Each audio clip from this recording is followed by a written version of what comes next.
Hello, Paris. Hi guys, it's Paris here, Mr. World Philippines Baguio. Ayan, Paris Kabuto.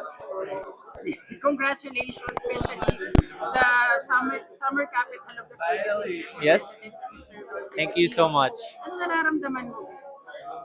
Number one, ang saya. Sobrang saya lang. It's such an honor to be here on stage with these driven purpose men. Pero especially na where I've been before, hindi ko ma-imagine where I am right now. So I'm just really thankful kay Lord, number one. So thankful. Number one is thankful. Yung congratulations din, kakagraduate mo Oh, lang. syempre naman. Oy, thank you so much. Tagal kong pinaghirapan yun, Diyos ko. Pero thank you Lord. Oh, thank you Lord na naman. Tapos na. Kaya makaka-focus tayo sa Mr. World 2026. So Baguio, dapat ready kayo.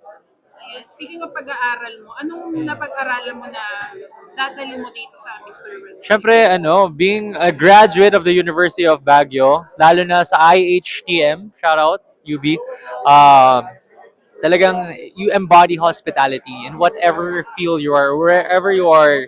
Talagang that's something I can bring to the national stage talaga. So, hospitality number one. Ang dami kong natutunan sa UB. Super. Naramdam ko naman na ipapa-hospital mo rin ako. Hindi pala, iba Hindi pala pwedeng yun. quality na lang. Yung hospital pa talaga naisip mo. Iba pala nasa isip mo. Very welcoming ka naman. Okay. I really love your attitude. You're Okay, very thank you. approachable. Thank Ganon. you. Papo ka na Oo. approachable. Siyempre, Single ka ba? oo naman. Sabi pala sa akin ng PR ko, that's for me to know and you to find out. Pero single ako. Malalaman ko rin yan. Hindi ka. Anyway, Nakakatakot ah. Grabe na show ko. Anyway, going back to you. Okay. I know you're very talented. You are a good singer. Thank you. Sampulan mo ako ng mga tulay. Sampulan? Okay, paano ba? Di man araw-araw na nakangiti. Naka-eye to eye ka pa talaga. Ah. Ilang beses na rin tayong humihindi. Di na mapilang ang ating mga tampuhan. Away bati natin di na namamalayan. Eto tayo. Yun. Yung next may TF na. Anyway, I'm very excited for you. Thank you so much. May hanap. Tayo mo, kami mo. Ay, pinatayan tayo. Ay, pinatayan Anyway, na. going back to you. Oo. Mr. World itself is a very advocacy-driven man. Yes.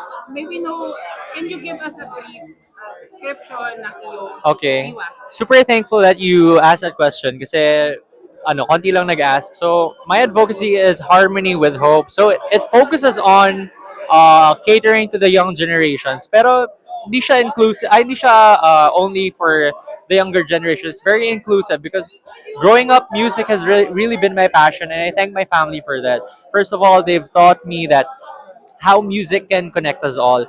And I really think that everyone can agree that whenever there's music, it really unites, connects us all. So I'm using this and I want to bring this to the international stage because I truly believe that my advocacy, Harmony with Hope, will be able to cater to lots of minds, not only the younger generation. And I thank you.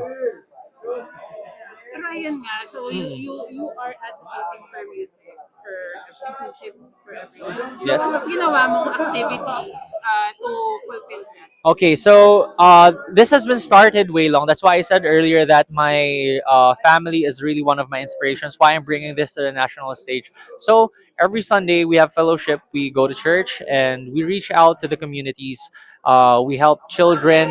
We teach them how to sing, how to play the keyboard.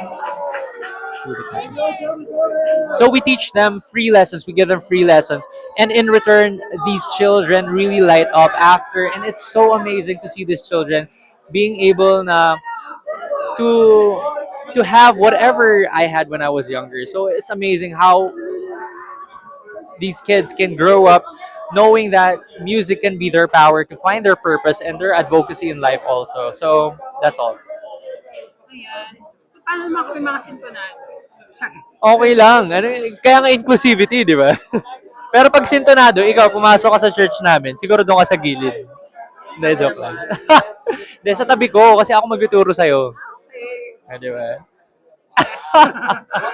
Okay, so July 25 na ang final. Yes. Can you invite all of your supporters? Hi guys, hello Baguio, number one fans ko, grabe, I miss you guys so much and I'm so thankful for the support that you guys are giving me, lalo na sa mga friends ko, my family, grabe, lalo rin sa mga team ko, guys. Hopefully guys, you continue to watch me and my journey to the world, so I'm welcoming you guys to watch on the July 25th at Newport Performing arts. Newport Performing Arts. So I hope to see you guys there on July 25th. Guys, tune in and let's go. Alright, thank you, Paris. Thank you so much. May eksena ka na naman. Ayan na guys, lalandi niya ako kasi tapos na yung interview namin. Thank you. You're welcome. Always welcome.